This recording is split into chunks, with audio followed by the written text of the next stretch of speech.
Credit card limit बढ़ाने को लेकर देश में एक नए तरह का फ्रॉड सामने आया है। तो आज की इस वीडियो में आपको बताएंगे कि किस तरीके से आपको बचना है, क्योंकि अगर आप भी क्रेडिट कार्ड लिमिट बढ़ाने के चक्कर में आते हैं तो आपके साथ भी एक बहुत बड़ा स्कैम हो सकता है। आपके अकाउंट के सारे पैसे उड़ाए जा सकते हैं।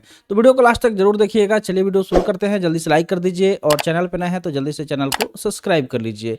तो सबसे पहले आपको करना क्या है कि जो ठगी के तरीके हैं इसको पहचानना है और सही जो तरीका है, प्रोसेस है, उसको जानना है और कभी भी कोई गलती नहीं करना है। तो ये सारी चीज़ें आपको बताएंगे, क्या प्रोसेस रहेगा, कौन सी गलती नहीं करना है, किस तरीके से आप पहचान सकते हैं कि आपके साथ फ्रॉड हो रहा है या नहीं, सब कुछ डिटेल में बताने वाले हैं। सबसे पहले आपको बता देते हैं कि ये क्रेडिट लिमिट फ्रॉड क्या है। ठीक है, इसको जानना बेहद जरूरी है कि आखिर ये जो क्रेडिट लिमिट फ्रॉड है वो है क्या। तो यह एक तरह का डिजिटल और फाइनेंशियल फ्रॉड है, यानी कि डिजिटली आपके साथ धोखाधड़ी हो सकता है और आपकी जो मेहनत के पैसे कमा के आपने अपने अकाउंट में रखा है उसे उड़ाया जा सकता है। इसमें ठग क्या करते हैं कि जो क्रेडिट कार्ड है उसके लिमिट को बढ़ाने का झांसा देते हैं। बहुत सारे लोग हैं ऐसे जो क्रेडिट कार्ड यूज करते हैं और उनका लिमिट काफी कम होता है, तो हर किसी के मन में होता है कि काश मेरा जो लिमिट है वो बढ़ जाता तो हम इसको और अच्छे से यूटिलाइज कर पाते। और इसी को लेके लोग ये झांसा दे रहे हैं कि चलिए हम आपका क्रेडिट लिमिट बढ़वा देते हैं।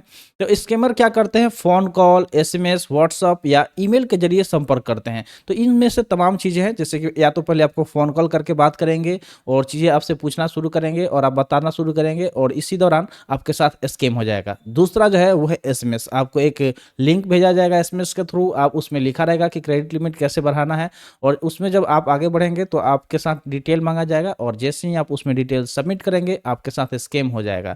और तीसरा जो है व्हाट्सअप और ईमेल। ठीक है, व्हाट्सअप या ईमेल इनके जरिए भी आपके साथ स्कैम हो जाएगा। तो इन सब चीजों का ये तरीका है कैसे स्कैमर आपके साथ स्कैम करते हैं। तो वे कहते हैं कि क्रेडिट लिमिट तुरंत बढ़ जाएगा, जैसे आपके पास कॉल आएगा या फिर एसएमएस या फिर व्हाट्सएप मैसेज या फिर मेल, तो उसमें यही चीज मेंशन रहेगा कि क्रेडिट लिमिट आपका इंक्रीज हो जाएगा। वे कई बार खुद को बैंक का अधिकारी बताते हैं। वो आपसे बोलेंगे कि मैं बैंक का अधिकारी हूँ, यहाँ से बोल रहा हूँ, कोई ना कोई मतलब वो लोग ऐसे सोर्स रखते हैं जिससे आपको भी बिलीव होने लगेगा कि वाकई ये बैंक के अधिकारी हैं। भरोसा जीतने के बाद वो आपसे ओटीपी मांगेंगे, सीवीवी मांगेंगे, कार्ड डिटेल मांगते हैं। ठीक है, तो ये सारी चीजें आपसे मांगेंगे और जैसे ही आप ये शेयर करते हैं मिनटों नहीं सेकंडों के अंदर आपका जो अकाउंट है वो खाली हो जाता है। तो चलिए आगे बात करते हैं कि फ्रॉड कॉल्स या मैसेज में कौन से रेड फ्लैग होते हैं। तो अब आप सोच रहे होंगे कि आखिर तो हम पहचानेंगे कैसे कि कौन असली बैंक अधिकारी है, कौन फ्रॉड है, स्कैमर है, कैसे समझ में आएगा। तो चलिए इसमें भी हम आपको बता देते हैं। तो इस तरह के फ्रॉड में कई कॉमन रेड फ्लैग दिखते हैं। ठीक है, तो कोई जो है बहुत सारे ऐसे है जो रेड फ्लैग करके आएंगे, जैसे रिक्वेस्ट के बिना क्रेडिट लिमिट बढ़ाने का ऑफर मिले। जैसे कि बहुत बार ऐसा होता है कि आपने रिक्वेस्ट भी नहीं डाला है कि हमें क्रेडिट लिमिट बढ़ाना है और आपको ऑफर मिल रहा है, तो समझ जाइए कि ये आपके साथ स्कैम होने वाला है। कॉल पर बार बार जल्दी निर्णय लेने का जब दबाव बनाया जाए। ठीक है, और आप जैसे कि क्या होता है कि मान लीजिए कि ऑफर आया, अगर बैंक दे रहा है तो वो आपको दबाव नहीं बनाएंगे, वो आपसे पोलाइटली बात करेंगे, बताएंगे आपको ऑफर, अगर आप उसमें एग्री होते हैं तो ठीक, वरना वो कभी भी आप पे दबाव नहीं बनाते हैं, किसी तरह का प्रेशर नहीं बनाते हैं। लेकिन जो स्कैमर होते हैं वो आप पे इतना प्रेशर बना देंगे, इतना प्रेशर बना देंगे, ऐसा लगेगा कि आप मतलब नहीं बढ़ाएंगे तो आपको कुछ लॉस हो रहा है, बहुत भारी भरकम नुकसान हो रहा है। इस तरीके से आप डर जाएंगे या फिर आप उसके झांसे में आके अपना सारा डिटेल शेयर कर देते हैं और वो आपके साथ स्कैम कर लेते हैं। ठीक है, तो दबाव बनाया जाता है, उसके बाद ओटीपी, सीवीवी या क्रेडिट कार्ड नंबर मांगा जाता है। उसके बाद ये सारी चीजें आपसे मांगा जाएगा कि आप ये शेयर करिए ताकि हम आपका जो क्रेडिट लिमिट है उसको बढ़ा दें। और उसके बाद समझ सकते हैं कि क्या होता है जैसे ही आप ये चीज शेयर करेंगे। तो कभी भी ये चीज किसी को भी शेयर ना करें, इसको ध्यान में रखें। ठीक है, तो लिमिट बढ़ाने के नाम पर ठग कौन कौन सी जानकारियां चुराते हैं। ठीक है, अब आप सोच रहे होंगे कि अच्छा ऐसा क्या क्या चीज है जो हम देंगे तो हमारा अकाउंट खाली हो सकता है। तो सबसे पहले है कंप्लीट क्रेडिट कार्ड नंबर, यानी कि जो क्रेडिट कार्ड का जो पूरा नंबर होता है, जितने भी डिजिट का नंबर होता है, वो आपको कभी भी किसी के साथ शेयर नहीं करना है।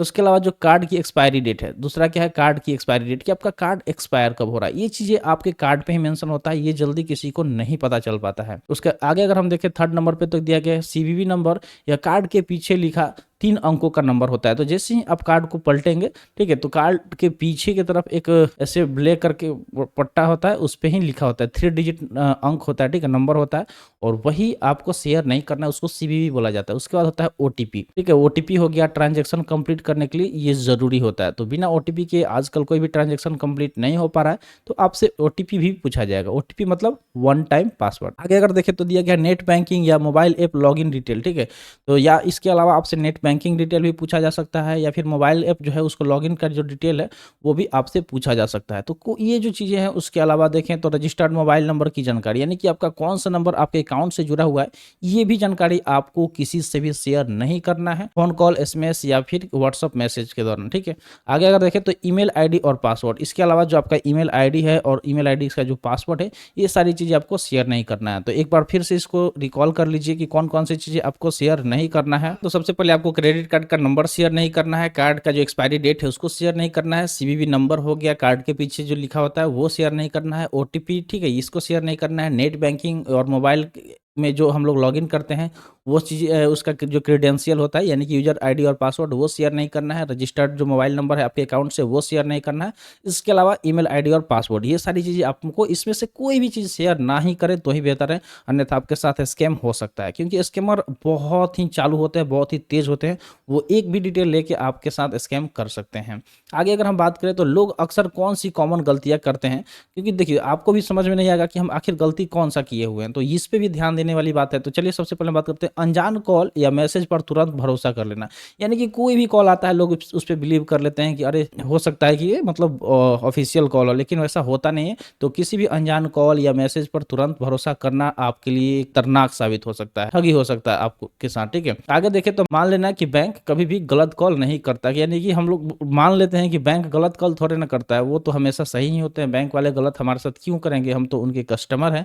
ये सारी चीज़ें लोगों के मन में आता है, लेकिन इस चीज़ों को आपको नहीं लाना अपने मन में, इस चीज़ को हमेशा ध्यान में रखना है। उसके अलावा ओटीपी शेयर कर देना, हम लोग बिना जाने सुने फटाक से क्या करते हैं, अपना ओटीपी शेयर कर देते हैं और उसके बाद फिर रोना धोना शुरू हो जाता है। इस चीज़ को आपको ध्यान में रखना है। उसके अलावा जल्दी लिमिट बढ़ाने के लालच में आ जाना, यानी कि लालच, देखिए सबसे बड़ा जो कारण होता है वो लालच होता है। आपको ऐसे-ऐसे लालच दिए जाते हैं कि आप स्कैम के अंदर आ जाते हैं, स्कैमर का शिकार हो जाते हैं। तो लालच से आपको बचना है। और आगे बात करें तो किसी भी लिंक पर क्लिक कर देना। आपके फ़ोन में तमाम तरह के लिंक आते हैं, कभी मॉल से मैसेज आ गया, कभी किसी कंपनी का, फ्लिपकार्ट, अमेज़न, इस तरीके का तमाम तरीके का मैसेज आता है ऑफ़र्स के नाम पे, और आप उस पे सेलेक्ट कर देते हैं, उसको ओपन कर लेते हैं और वहीं आपके साथ फ़ोन में कुछ ना कुछ वायरस उसमें डाल दिया जाता है और उसके बाद आप उसमें फँस जाते हैं। आगे अगर हम बात करें तो दिया गया कि बैंक ऐप या वेबसाइट पर ऑफ़र चेक ना करना, ठीक है? और बहुत बार क्या करता है कि हम लोग बिना ऑफ़र चेक किए हुए ही झांसे में आ जाते हैं और अपना क्रेडिट लिमिट बढ़ाने के चक्कर में पड़ जाते हैं। तो सबसे पहले जब भी इस तरीके का कॉल आए, एक बार आप अपने मोबाइल ऐप को ओपन करिए, वहाँ देखिए कि क्या आपका क्रेडिट लिमिट बढ़ाने का कोई ऑफर शो कर रहा है या नहीं, ठीक है? आगे बढ़ते हैं, दिया गया कि क्रेडिट कार्ड की लिमिट बढ़वाने की सही और सुरक्षित तरीका क्या है? अब लोगों के मन में ये भी आता है कि जो क्रेडिट लिमिट है इसको बढ़ाने का जो सही और सुरक्षित तरीका क्या है? यानी कि अगर मान लीजिए कि कॉल आ रहा है तो हम लोग नहीं करवा सकते हैं, मेल आ रहा है तो नहीं करवा सकते हैं, व्हाट्सएप मैसेज आ रहा है तो नहीं करवा सकते। तो आखिर ऑफिशियली किस तरीके से हम बढ़वा सकते हैं? सुरक्षित तरीका क्या है? तो आपको बता दें कि जो बैंक है वो ऑफिशियल तरीके से क्रेडिट कार्ड की लिमिट बढ़ाते हैं। तो आप ऑफिशियल तरीकों का इस्तेमाल करिए, जैसे कि केवल बैंक के ऑफिशियल ऐप या वेबसाइट का इस्तेमाल करें, ठीक है? तो जो भी बैंक का ऑफिशियल वेबसाइट है, उसका एप्लीकेशन आप यूज़ कर रहे हैं, उसका इस्तेमाल करें, उससे ही आप क्रेडिट लिमिट बढ़ाएँ, ठीक है? या बैंक द्वारा भेजे गए ऑफिशियल एसएमएस या ईमेल ही मानें, ठीक है? जो भी एसएमएस या ईमेल जो बैंक द्वारा भेजा गया है, उसको ही एक्सेप्ट करें। या फिर ज़्यादा दिक्कत हो रहा है तो सीधा-सा बात है, अपने नज़दीकी ब्रांच में जाइए, वहाँ संपर्क करिए, वहाँ आपको जो वहाँ के ऑफिसर्स होंगे वो आपको हेल्प कर देंगे। तो ये थी किस तरीके से आप सुरक्षित तरीके से लिमिट बढ़ा सकते हैं, इसका जानकारी। अब बात करते हैं कि बैंक किन शर्तों पर खुद लिमिट बढ़ाता है। तो कौन-कौन सा ऐसा कंडीशन होता है जो बैंक खुद उसके बाद आपका जो लिमिट है उसको इंक्रीज़ कर देता है। तो इसके लिए तमाम तरह की शर्तें हैं, जिसको अगर आप पूरा करते हैं तो आपका जो क्रेडिट लिमिट है वो इंक्रीज़ कर दिया जाता है। जैसे कि आप नियमित और समय पर बिल भुगतान, यानी कि समय-समय पर आप बिल का भुगतान करेंगे जो भी क्रेडिट कार्ड का इस्तेमाल कर रहे हैं, तो उससे क्या होगा कि आपका क्रेडिट स्कोर अच्छा होगा। क्रेडिट स्कोर अच्छा होगा तो बैंक क्या करेंगे, आपकी जो लिमिट है उसको बढ़ा देते हैं। उसके अलावा अच्छा और स्थिर क्रेडिट स्कोर, यानी कि जो आपका क्रेडिट स्कोर है हमेशा अच्छा होना चाहिए, गुड क्रेडिट स्कोर होना चाहिए, ठीक है? क्रेडिट स्कोर गिरना नहीं चाहिए, ठीक है? ये बढ़ते रहना चाहिए, मतलब उसका जो ग्राफ है ऊपर की तरफ होना चाहिए, तो ही जाके आपको जल्दी से आपका जो लिमिट है वो बढ़ाया जाएगा। उसके अलावा कार्ड की ज़िम्मेदारी से इस्तेमाल करना, यानी कि जो भी कार्ड है उसको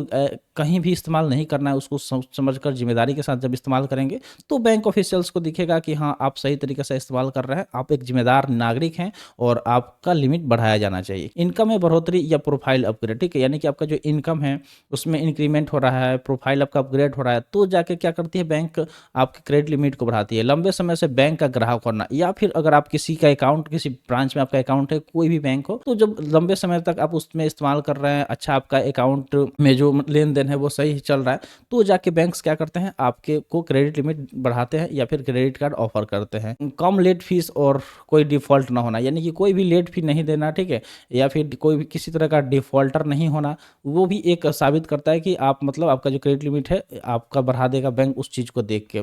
बैंक खुद ऐप, ऑफिशियल्स, एसएमएस या ईमेल से ऑफर करता है। तो बैंक किस तरीके से ऑफर करता है, खुद जो उसका एप्लीकेशन है उस पे पॉपअप शो होता है, इसके अलावा जो ऑफिशियल्स एसएमएस आता है या फिर ईमेल, उन जरिए आपको वो ऑफर देता है। अगर आपको कहीं भी डाउट हो, 1% भी डाउट होता है, आप जाके ब्रांच विजिट करिए और वहां से ही कोशिश करिए अपने क्रेडिट लिमिट को बढ़वाने का, ठीक है, क्योंकि झांसे में आएंगे किसी के फोन कॉल्स के तो फिर वही आपको बाद में रोना पड़ेगा। तो उम्मीद करते हैं जो भी जानकारी यहाँ पे दिया गया होगा आपको समझ में आ गया होगा। तो ऐसे ही इन्फॉर्मेटिव वीडियो पाने के लिए चैनल को सब्सक्राइब कर दें। तो मिलते हैं फिर अगले वीडियो में।